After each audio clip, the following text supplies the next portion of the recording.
Question 12, part D. So we're given this line y equals mx. So that means it goes through the origin. So if it's tangent to C, we've basically got two options there, one with a positive gradient, done in blue, and one with the negative gradient.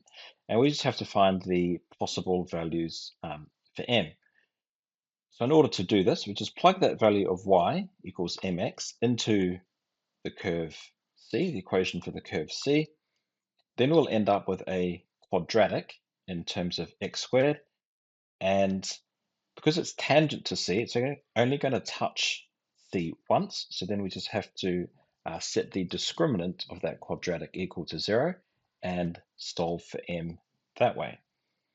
Okay, so plugging in y equals mx, we're going to end up with this 4x squared plus mx all squared minus 24x plus 4 mx plus 20 is equal to 0.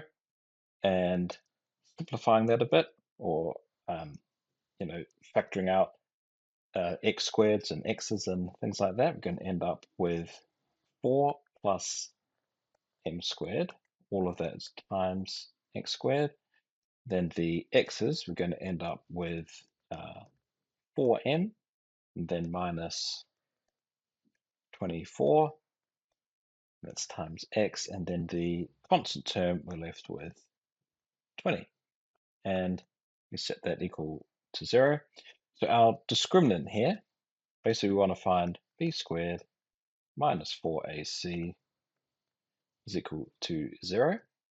So the b squared, well, that's our 4m minus 24. So we want 4m minus 24 squared minus 4 times a, which is 4 plus m squared, and then times the c, which is 20, and set that equal to 0. So the easiest way to solve this is just to graph it and find where it cuts the x-axis. So I will bring up the calculator and then we'll solve it from there. Okay, so I've already graphed it here. I just plugged everything straight in. I just used x instead of m here, just to make it easier on the calculator.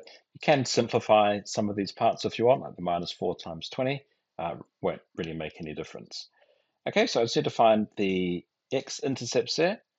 So we will analyze graph. We want the zeros. So we've got 1 there. So that is at minus 4. So I know m is going to equal minus 4. And then once we do the next part, I'll bring the calculator up again. Then we can get the whole solution. So the next part, menu, analyze graph 0. And it is 1, 0 there. So 1, 0, negative 4, 0. Okay, so m equals negative 4, or m is equal to 1. And that's exactly what I had in the solution at the start. We've got the graph of y equals x, or y equals negative 4x.